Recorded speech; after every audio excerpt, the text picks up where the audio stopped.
Tech Odyssey said I need to get the red LEDs going when it was rant time, so we went ahead and powered those up. Also got my red Islander on, longislandwatch.com, link in the description. I wasn't going to do another Pixel 6 video. I was going to cover the update, mostly for smooth sailing, say, hey, everything's pretty much fine. But I started to go on the forums to see how many people were actually suffering from the lack of Wi-Fi, because I do think that's a special case. I've had a lot of people in the comment section on other Android 12 videos that I've done, and the Pixel videos, Pixel 6 videos, saying, hey, this is broken, that is broken.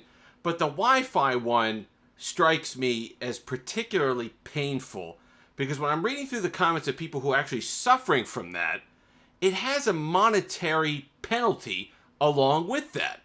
And unlike the other update issues, and just not getting an update might not necessarily be the end of the world, because, okay, the security patch is nice to have on the first Monday of the month. It's nice to have all those new features, the live calling stuff, all the rest of it is fine. But if they're saying, listen, we were able to push it out for all the Snapdragon chips, we're having a little trouble programming it for the Tensor chip, so give us a little bit, give us till the end of the month, you'll get your Pixel 6 update, and you'll have the other stuff. That one, if they were upfront about it, probably got to excuse that. Not going to eat their lunch over that. The thing that I am annoyed about, and the reason why I'm doing this video, and why the delay matters, is they admitted there was a problem with the Wi-Fi. They admitted they broke the Wi-Fi. It's not 20 people. Reddit keeps saying, oh, it's like the same 20 people over and over. It's not 20 people. When you go through the comments and you see the polls of people doing it, it's like 20% of people.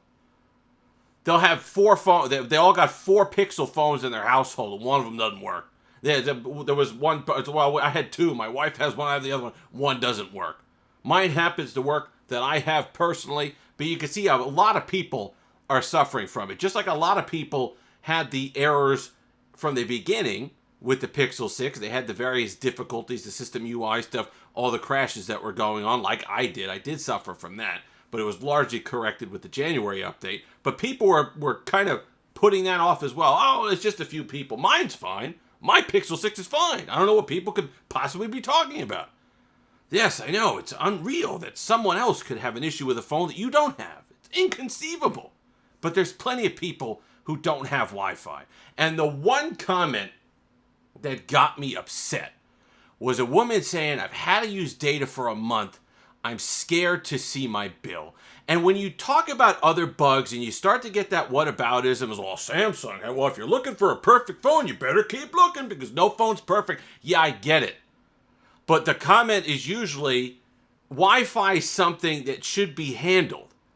Pixel got a lot of things wrong, and the things that did get broken on the Pixel 6 were front-end user experience things. They weren't hardcore enthusiast things where you had to do 7 different combinations to trigger a bug, or something on a high-end program, or a bug that was happening infrequently. They messed up a lot of frontline things that you did every time that you powered on your phone. And Wi-Fi is one of them. I kept reading comments. I was like, yeah, okay, Wi-Fi. Wi-Fi's been on devices since the early 2000s. That's not one that you usually mess up. So yeah, no phone is perfect. And we're not asking for perfection. We're asking for the Wi-Fi to work on a phone that people spent $600+ on. And the reason why it's a problem is because now you got people footing extra money. So you paid for your Pixel 6. Now you're going to have to pay out of pocket to cover the data overages that you're going to have for this month. Because not everybody, believe it or not, we got to get outside of our little bubble. Not everybody has unlimited data on their cellular plan. A lot of people are paying by the gig, or they have a couple gigs, and then when they go over, they got to pay.